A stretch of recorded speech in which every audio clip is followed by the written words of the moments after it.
Students, अस्सलाम वालेकुम। मैं आपका टीचर ज़हूर इलाही हाई स्कूल मणिगाम से। हम सोशल साइंस क्लास 10th का second part political science chapter first power sharing discuss कर रहे हैं। लास्ट वीडियो में हमने दो कंट्रीज़ की पावर शेयरिंग के बारे में बात की थी, श्रीलंका और बेल्जियम के बारे में। दोनों कंट्रीज़ में पावर शेयरिंग कैसे हुई और उसका इफ़ेक्ट इनकी कंट्रीज़ पे क्या पड़ा। आज का हमारा जो टॉपिक है वो है why power sharing is desirable, यानी कि पावर शेयरिंग क्यों ज़रूरी है।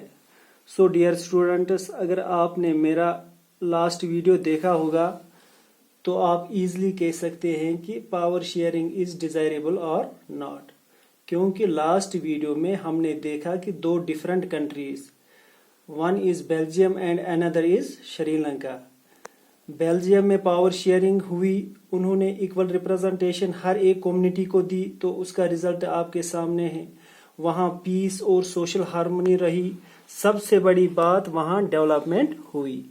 इसके बरअक्स अगर हम श्रीलंका की बात करेंगे, वहाँ पावर शेयरिंग नहीं हुई और पावर शेयरिंग न होने की वजह से वहाँ क्या हुआ, वहाँ सिविल वार शुरू होगी, हजारों की तादाद में लोग मारे गए, अमन व अमान खत्म हुआ, मुल्क में हर तरफ अफरा तफरी फैल गई।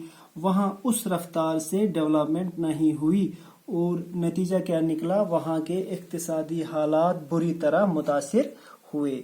अब यहाँ क्वेश्चन अराइज होता है कि why power sharing is desirable. यहाँ दो रीजन से हम समझने की कोशिश करेंगे कि पावर शेयरिंग क्यों जरूरी है। एक है प्रूडेंशियल रीजन और दूसरा मॉरल। पहले हम देखेंगे कि प्रूडेंशियल किससे कहते हैं। Prudential reason, decision to taken on the basis of profit और लॉस इज कॉल्ड प्रूडेंशियल, यानी कि कोई भी डिसीजन जो प्रॉफिट और लॉस को मद्देनजर रख के लिया जाए उसको प्रूडेंशियल कहते हैं। Moral people have to right how to govern. इसका मतलब क्या है, यानी कोई भी लॉ जो गवर्नमेंट बनाती है, अगर लोगों को लगे कि ये हमारे हक में नहीं है तो लोगों के पास पूरा हक है, पूरा राइट है कि वो गवर्नमेंट को पूछ सकते हैं या एतराज कर सकते हैं।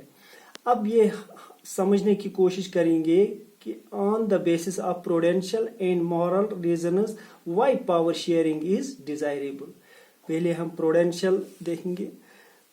Prudential reasons help to reduce possibility of conflicts between different social groups। इसकी एक वजह यह है कि डिफरेंट कम्युनिटीज में झगड़े होने के चांसेस कम होते हैं, जिसका आपके पास एग्जांपल है। बेल्जियम में पावर शेयरिंग हुई तो वहाँ कन्फ्लिक्ट्स नहीं हुए, श्रीलंका में पावर शेयरिंग नहीं हुई तो वहाँ कन्फ्लिक्ट्स हुए, वहाँ वायलेंस हुई। So it reduces the conflicts. दूसरा क्या है, क्रिएट पॉलिटिकल स्टेबिलिटी। जहां कन्फ्लिक्ट्स नहीं होंगे, वायलेंस नहीं होगा, पावर शेयरिंग होगी, वहां पॉलिटिकल स्टेबिलिटी भी होगी।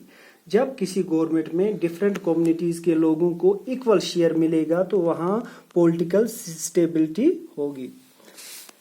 Third, development. जाहिर सी बात है कि जिस कंट्री में कन्फ्लिक्ट्स नहीं होंगे, पीस होगा, वहां डेवलपमेंट भी होगी। फोर्थ पॉइंट है यूनिटी ऑफ कंट्री। जब कंट्री में इक्वल शेयर ऑफ पावर होगा तो ऑटोमेटिकली मुल्क की यूनिटी भी बने रहेगी। इसके बाद मॉरल रीजंस क्या क्या है हमारे पास। Power sharing is the very separate of democracy. किसी भी डेमोक्रेटिक कंट्री की ये मॉरल रेस्पॉन्सिबिलिटी बनती है कि वो डिफरेंट ग्रुप्स और कम्युनिटीज में पावर शेयर करे।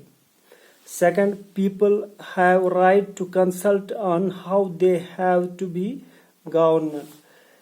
इसका मतलब क्या है, लोगों को ये हक है कि उनसे मशवरा लिया जाए, उनसे सजेशंस ली जाए कि वो किस तरह की गवर्नमेंट में रहना पसंद करते हैं।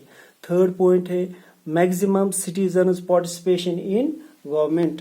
जितनी पार्टिसिपेशन लोगों की गवर्नमेंट में बढ़ेगी उतनी वहाँ ट्रांसपेरेंसी भी होगी।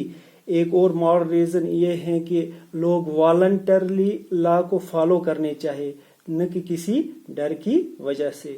سو ہم کہہ سکتے ہیں کہ yes power sharing is desirable for peace and development of any country. So انشاءاللہ اگلے ویڈیو میں ہم پاور شیئرنگ کا ایک اور سب ٹاپک ڈسکس کریں گے، forms of power sharing. Thanks.